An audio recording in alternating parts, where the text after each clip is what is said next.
जी बेटा, first of all अस्सलाम वालेकुम। I am Mohammad Rameezullah, your teacher of English. बेटा, हमारा कल फर्स्ट लेक्चर हो गया था जो सिलेबस और पैटर्न से कंसर्निंग था। उसमें हमने देखा कि हमारा पेपर कहाँ कहाँ से किस किस तरह उसकी जो फॉर्मेशन थी हमने देखी। We are going to start with our second lecture today.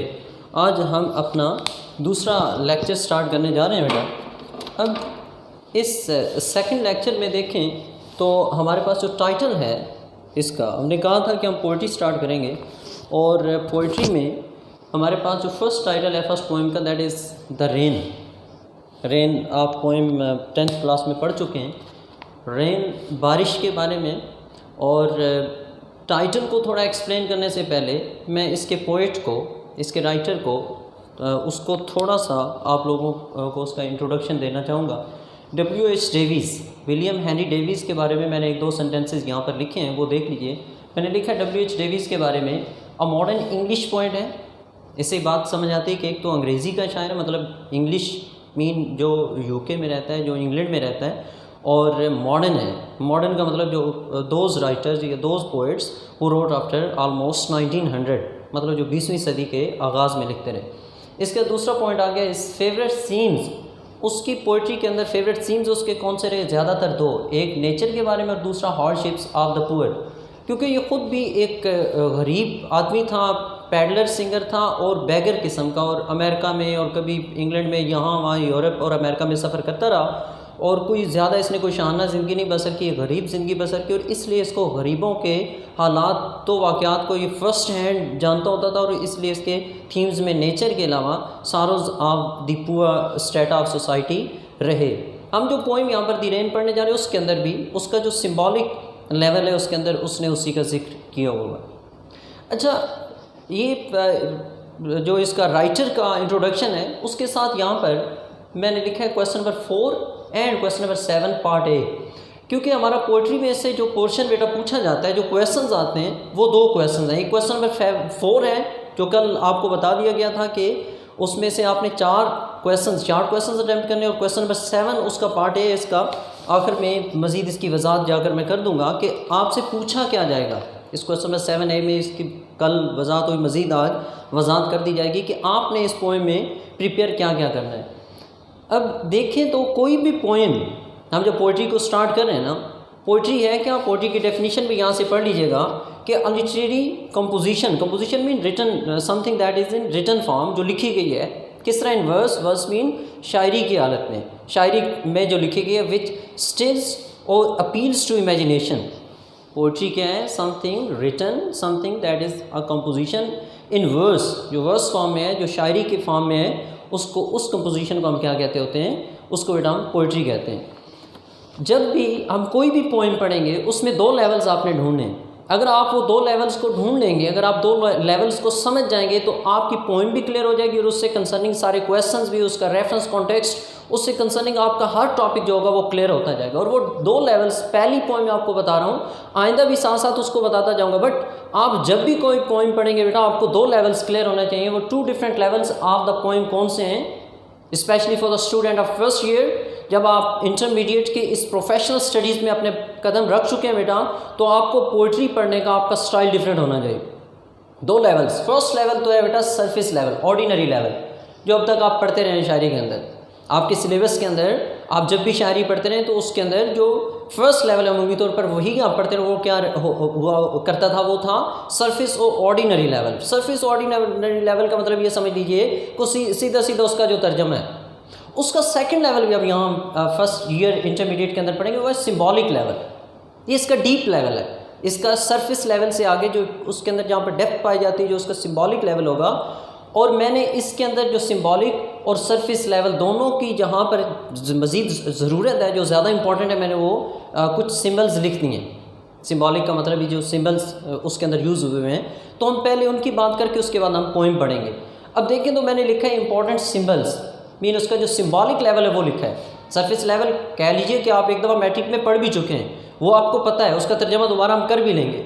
But हमारा जो टारगेट है बेटा वो क्या है? हमें पता होना चाहिए कि इसका सिम्बॉलिक लेवल कौन सा है। Symbolic level for example different, इसने जो सिम्बल्स यूज़ किए, इसने रिच लीव्स कहा है। जब बारिश होती है तो कहता है कि उस दौरान रिच लीव्स का क्या रोल है, फिर द पुअर लीव्स कौन से हैं, फिर स्वीट नॉइज़ उसने यूज़ किया है, फिर the sun and the sunshine use किया है, और फिर dark round drop. 5 different major इसके जो सिंबॉलिक लेवल पर हम जाकर 5 सिंबल्स को इवेलुएट करेंगे, असेस करेंगे, हम उनको ज़रा डिफरेंट स्टाइल में पढ़ेंगे, उसको हम देख लेंगे। अगर वो हमें समझ आ गई तो हमें पूरी पोएम समझ आ जाएगी। फॉर एग्जांपल फर्स्ट लेवल जो है, फर्स्ट जो सिंबल उसने यूज़ किया, rich leaves mean rich and wealthy people of society, अमीर लोग जो हैं। उसके बाद पुअर लीव्स किसको रिप्रेजेंट करते हैं, किसको सिम्बलाइज करते हैं, वो सिम्बलाइज करते हैं poor people of society who are getting drop after drop of money, जिन्हें पैसा या मटेरियल जो है वो कतरा कतरा करके कौन लोग दे रहे हैं, अमीर लोग दे रहे हैं। फिर उसने उसी फर्स्ट स्टैंजा के अंदर एक और सिंबल उसने यूज़ किया, sweet noise. It represents, what does it represent, क्या रिप्रेजेंट करता है, होप को। It is an oxymoron, oxymoron की अभी आगे वजाहत हो जाएगी, बट फिलहाल आप सिर्फ ये ध्यान में रखें कि ये किसको रिप्रेजेंट कर रहे हैं, स्वीट नॉइज़। स्वीट नॉइज़ उसकी जो मीठी मौसीकी, ठीक है, उसने नॉइज़ को यहाँ म्यूज़िक की सेंस में गाया। वो जो पैसे की झनकार है, जो पैसे की आवाज़ है, वो क्या रिप्रेजेंट करता है, होप को, उम्मीद को। और फिर सन एंड सनशाइन किसको रिप्रेजेंट करता है, फ्यूचर ऑफ मैन को, जस्टिस को, equal distribution of wealth and optimism को, ऑप्टिमिज्म अगेन होप, इन चीज़ों को रिप्रेजेंट करता है। और लास्ट सिंबल जो होगा डार्क राउंड ड्रॉप, ये किसको रिप्रेजेंट करते हैं, होपलेसनेस एंड पेसिमिज्म को, नाउमीदी को, परेशानी के आलम को। और वहाँ पर वो कहता है कि जो ही सूरज निकलता है तो ये सारी जो नाउमीदी है ये छट जाती है। डिफरेंट 5 सिंबल्स को ज़हन में रखकर आप एक दफ़ा क्वेश्चंस की तरफ भी आ जाएं, ताकि हमें पता हो कि हम कौन कौन से टॉपिक्स पढ़ने जा रहे हैं इस पोइम के अंदर, ताकि हम पोइम पढ़ते हुए अपने टॉपिक्स को, उन क्वेश्चंस को माइंड में रख सकें कि ये क्वेश्चंस हमने करने हैं। फॉर एग्जांपल बेटा देखिएगा, क्वेश्चन नंबर 1 है, इंपॉर्टेंट क्वेश्चंस टॉपिक है यहाँ पर हमारा। इसमें देखें तो what does the poet hear in the rain, poem के अंदर शायर सुनता क्या, तो क्या सुनता है वो बारिश की आवाज़ सुनता है। फिर व्हाट डू, सेकंड क्वेश्चन है, पुअर लीव्स सिंबलाइज। अब देखें तो यहाँ पर वही चीज़ें, उनका आंसर आ चुका है, उनके मेन पॉइंट्स मैंने वहाँ बता दिए। तो यही अब क्वेश्चंस, मेन टॉपिक्स उसके बनते जाएंगे। वो पुअर लीव्स क्या सिंबलाइज करते हैं, फिर what do the rich leaves symbolise, rich leaves क्या सिंबलाइज करते हैं, अमीर लोगों को, जो रिच स्टेट ऑफ सोसाइटी है। फिर क्वेश्चन 4 है, what do the rich leaves give to the poor leaves, poor leaves को देते क्या हैं। यहाँ पर एक तो बारिश के कतरे दे रहे हैं, और दूसरी तरफ अगर उसका सिंबॉलिक लेवल, जो दूसरा लेवल देखा जाए तो वो अमीर लोग गरीबों को मटेरियल दे रहे हैं, पैसे दे रहे हैं। उसके बाद why does the poet hope to have a lovely sight after rain, ओ मैंने उसके साथ ऑप्शन दी, मतलब इसके तर्ज का एक और क्वेश्चन आपसे पूछा जा सकता है, what will happen when the rain stops, बारिश रुकने के बाद का सिनेरियो हमसे पूछा जा रहा है। तो या वो कहता है कि शायर को क्यों उम्मीद है कि जब बारिश रुक जाएगी तो एक अच्छा नज़ारा उसे देखने को मिलेगा, और ये क्वेश्चन आ रहा होगा। और इसके अलावा एक क्वेश्चन है जिसके अंदर 4-5 उसके मेजर टॉपिक्स आ जाते हैं। फॉर एग्जांपल वो क्वेश्चन एक ही है, क्वेश्चन है व्हाट इज़ द मैसेज, अगर आपसे पूछा जाए ऑफ द पोएम, या what is the theme of the poem, या what is the main idea of the poem, what is the central idea of the poem, what is the context of the poem. इस तरह का अगर कोई भी question है, even what does the title of the poem signify, most of the time इन सारे question का आंसर बेटा यहाँ पर कॉमन हो जाता होता है। हम यहाँ तक, उसके बाद हम मज़ीद आगे देखते हैं, मैंने कुछ फिगर्स ऑफ स्पीच जो इसमें यूज़ हुए हैं उनकी बात करते हैं। बट पहले एक दफ़ा मैं आपको पोएम का टेक्स्ट पढ़ाने लगा हूँ, उसको एक दफ़ा आप ज़रा गौर से सामने रख लें, उसको पढ़ते हैं बेटा। Poem number 1 W.H. डेविस, उसका तारुफ हो गया। दी रेन रिप्रेजेंट करती है बारिश को। तो ये बारिश के 2 डिफरेंट लेवल हैं, एक वो जो ऑर्डिनरी है, ठीक है, जो सरफेस लेवल, और सिंबॉलिक लेवल क्या है, बारिश किस चीज़ की है, that is the rain of money, that is the rain of material, material की बारिश है, पैसे की बारिश है। तो इसको जनाब पढ़ते हैं, I hear leaves drinking rain, text book सामने रखिएगा। आपको कल मैंने कहा था कि हम पोइट्री का पार्ट स्टार्ट करेंगे बुक 3 से, और आपके पास टेक्स्ट बुक बेटा होनी चाहिए। टेक्स्ट बुक पेज नंबर 55 है मेरी बुक के मुताबिक। तो मैं इसकी पहली लाइन पढ़ रहा हूँ, फर्स्ट स्टैंजा कहता है, I mean the poet himself here leaves drinking rain, मैं बारिश के कतरों को पीते हुए या बारिश को बरसते हुए पत्तों पर क्या करता है, सुन रहा हूँ, ये शायर कहता है। और यही हमारा पहला क्वेश्चन भी हो गया कि what does the poet hear in the rain. तो आप आंसर क्या देंगे, the poet hear leaves drinking rain. Majid वो कहता है हियर, मजीद क्या सुनता है, रिच लीव्स। रिच लीव्स कौन है, रिच लीव्स है बेटा rich and wealthy people of society, जो इसका सिंबॉलिक लेवल भी आप साथ साथ चेक करते जाएगा, सिंबल है उसके लिए।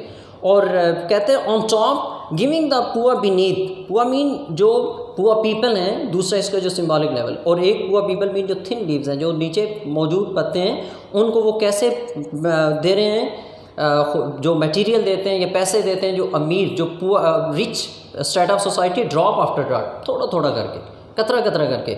और साथ फिर उसने कहा कि टिज़ का मतलब it is a sweet noise to here, sweet noise ज़ाहिर बात है सौती आलूदगी उसको कहा जाता है, नॉइज़ पोल्यूशन। तो मगर यहाँ उसने कहा है स्वीट नॉइज़। क्यों उसने स्वीट नॉइज़ कहा है? क्योंकि पैसे की झंकार बेटा, पैसे की जो चमक है उसके लिए वो उसको स्वीट नॉइज़ कहता है। और दूसरी ये बात कि कम अज़ कम गरीबों को थोड़ा भी मिल रहा है अमीरों की तरफ से तो उसकी हेल्प तो कर रहे हैं। जब हेल्प कर रहे हैं तो that is a positive trait of the rich people. अगर वो पॉजिटिव ट्रेट होगा तो वो क्या हो जाएगा? वो स्वीट हो जाएगा। इसलिए उसने क्या कहा है, ये जो शोर मैं सुनता हूँ पत्तों पर पैसे की बारिश का, ये इस बारिश का, वो कहते हैं मुझे क्या लगता है? स्वीट नॉइज़ लगता है, ये मुझे बड़ा भला महसूस होता है। कहते हैं मुझे इसके अंदर एक रिदम नज़र आता है, मुझे बहुत अच्छा लगता है। और स्वीट नॉइज़ इसलिए मैंने यहाँ कहा है बेटा कि स्वीट नॉइज़ किसको रिप्रेजेंट करता है? स्वीट नॉइज़ रिप्रेजेंट करता है होप को, उम्मीद को। शायर की एक उम्मीद है, क्योंकि अमीर लोग गरीबों की किसी न किसी तरह थोड़ी बट मदद ज़रूर कर रहे हैं। फिर कहता है these green leaves drinking near, ये जो ग्रीन लीव्स हैं ये मेरे करीब ही पानी पी रहे हैं, ये ज़िंदा हैं। और इसलिए वो कहता है कि मुझे बड़ा अच्छा महसूस हो रहा है, बड़ा भला महसूस हो रहा है, मैं इस चीज़ को बड़ा इंजॉय कर रहा हूँ इन अमीरों को गरीबों की मदद करते हुए देखकर। साथ फिर सेकंड स्टैंजा शुरू होता है। सेकंड स्टैंजा में कहता है when the sun comes out. अब ऊपर वाले स्टैंजा में एक बात बड़ी क्लियर है कि अमीर गरीबों को कतरा कतरा दे, वो थोड़ा दे रहे हैं, उसके अंदर इनइक्वालिटी है। दो उसको अच्छा लगता है कि कम से कम मदद कर रहे हैं, मगर उसकी उम्मीद जो है वो इस स्टैंजा में नज़र आती है। लेकिन सन और सनशाइन्स किसको रिप्रेजेंट करते हैं? फ्यूचर ऑफ मैन को, जस्टिस को, equal distribution of wealth and material को, एंड ऑप्टिमिज्म को, उम्मीद को रिप्रेजेंट करते हैं। तो कहते हैं when the sun comes out, जब सूरज निकलता है तो अब ये ज़ाहिर सूरज निकलेगा तो अंधेरे छट जाएंगे। तो कहते हैं after this rain shall stop. ये अब क्वेश्चन भी है यहाँ पर, ये क्वेश्चन है कि उसको साइट आफ्टर द रेन वाला what will happen when the rain stops, बारिश रुकती है। और सेकंड स्टैंजा में होता क्या है? जब सूरज निकलता है तो क्या होता है? After this rain shall stop wondrous mean amazing, हैरान कुन है उसके लिए। लाइट मीन सीन, वो जो रोशनी पड़ती है, will fill each dark round drop. देखिएगा ज़रा किसको रिप्रेजेंट करता है? डार्क राउंड ड्रॉप किसको? होपलेसनेस को, पेसिमिज्म को, नाउमीदी को, मायूसी को रिप्रेजेंट करता है। तो होगा क्या? कहता है कि ए वंडरस लाइट विल फिल, ये एक हैरान कुन अमेजिंग लाइट भर देगी किसको? ईच डार्क राउंड ड्रॉप, वो जो ना उम्मीदी थी, वो जो मायूसी थी, वो जो परेशानी थी, उसको फिल कर देगी, उसको ख़त्म कर देगी, उसको भर देगी किससे? रोशनी से। और तब कहता है hope the sun shines bright, और मुझे पूरी उम्मीद है कि ये सूरज एक दिन चमकेगा, ये जो इनइक्वालिटी है among poor and the rich ये ख़त्म होगी, एक दिन जस्टिस होगा, एक दिन लोगों को इंसाफ मिलेगा, उनके दरमियान बराबरी होगी। इसलिए कहता है कि जो सारा डार्क राउंड ड्रॉप्स हैं, ये जो हर तरफ अंधेरे पड़े हुए हैं, ये छट जाएंगे और ख़त्म हो जाएंगे। इसलिए कहता है कि होप, मेरी उम्मीद है, मेरी आई एम ऑप्टिमिस्टिक। किस तरह के सन शाइन्स ब्राइट के एक दिन कुदरत का ये सूरज जो है ये ज़रूर चमकेगा और सारे लोग बराबर खाएंगे, उनको उन सबको खुदा की तरफ से बराबरी का एहसास होगा, सबको इक्वल डिस्ट्रीब्यूशन ऑफ वेल्थ होगी। It will be a lovely site. और जब ऐसा हो जाएगा तो ये कैसा नज़ारा होगा? फिर ये लवली साइट होगा। तो यहाँ पर बेटा इसको अपनी पोइम को कंप्लीट कर देता है। हमारे यहाँ पर वो सारे टॉपिक्स जो आपको बताएं वो भी कंप्लीट हो जाते हैं। आपने सिर्फ ये जो एडिशनल क्वेश्चंस आपको लिखवाए गए हैं वो आपने करने हैं। नीचे जो इसके साथ मज़ीद कुछ लिखा गया है, ये चीज़ें आपके हेल्पिंग बुक्स के अंदर भी मौजूद हैं बेटा, वहाँ से पढ़ना चाहिए। यहाँ से चीज़ें वो जो मैंने आपको पोइम के अंदर बढ़ा दी हैं। फॉर एग्जांपल इसके अंदर अबाउट द पोइट, सिर्फ यही आप याद रख लीजिएगा कि पोइट ऑफ नेचर है, मॉडर्न इंग्लिश पोइट है और हार्डशिप्स ऑफ द पुअर का जिक्र करता है। उसके अलावा थीम यहाँ से आप ले सकते हैं, ये तो काफ़ी लेंथी थीम है, वहाँ पर बना बनाया आपको हेल्पिंग बुक से मिल सकता है। और इसमें वो चीज़ें जो पोइम में पढ़ाई गई कह लीजिए कि उसी को दोबारा रिवाइज़ किया गया। इसमें ना मैं इसका सिर्फ लास्ट सेंटेंस पढ़ना चाहूँगा, थीम वाला जो नीचे एक हेडिंग है। लास्ट सेंटेंस है however the scene of the sunshine afterwards.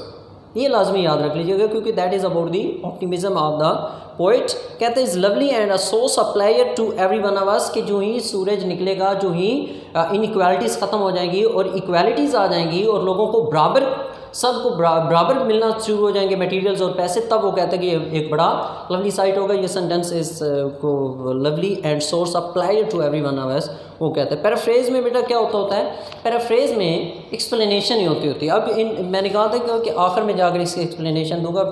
अभी मुझे एक दफ़ा जो उसकी फिगर ऑफ स्पीचेस हैं उसका जिक्र करके फिर मैं उसको एक दफ़ा फिर रिपीट कर दूँगा।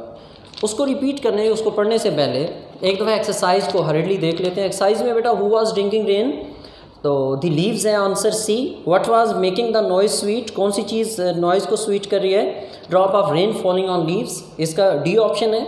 When did the sun come out, सूरज कब बाहर निकलता है, तो बाहर निकलता है बेटा जब when the rain would stop, उसके रुकने के बाद, डी ऑप्शन है।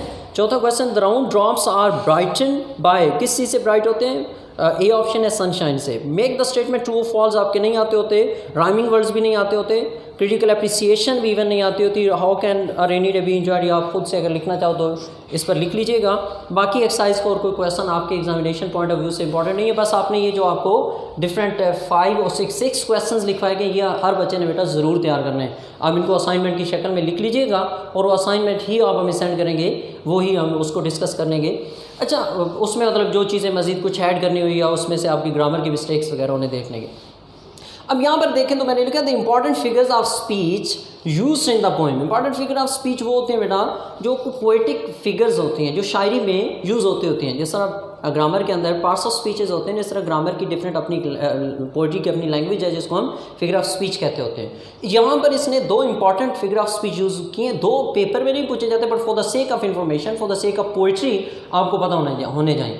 उसमें पहला है पर्सोनिफिकेशन, और पर्सोनिफिकेशन में मैंने क्या लिखा है, in which an inanimate object. Inanimate object क्या होते हैं, जो जिनके अंदर ज़िंदगी नहीं होती, जो लाइफलेस होते हैं। For example lacking the ability of motion और लाइफ, जिस तरह यहाँ पर पत्ते हैं, उनके अंदर ज़िंदगी तो ज़रूर है बट उनके अंदर मोशन नहीं, वो हरकत नहीं कर सकते। जो lacking ability of motion is given human qualities, और उनको इंसानी खसूसियात दे दी जाएँ। अब देखें तो फर्स्ट स्टैंजा के अंदर, इसी पॉइंट के फर्स्ट स्टैंजा की बेटा तीसरी लाइन में वो कहता है giving the poor beneath drop after drop. तो गिव किसकी खसूसियत है, ये तो इंसानों की खसूसियत है, इंसान देते होते हैं इंसानों को, ठीक है। पत्ते तो नहीं दे सकते, बट पत्तों को उसने कौन सी खसूसियत अदा कर दी है, इंसानों वाले। गिविंग जैसे उन्हें हाथ अदा कर दी हो, तो ऐसी अगर खसूसियत किसी गैर इंसानी चीज़ को दी जाए तो उसको क्या कहते हैं, पर्सोनिफिकेशन। दूसरी एक और टर्म मैंने लिखी ऑक्सीमोरॉन।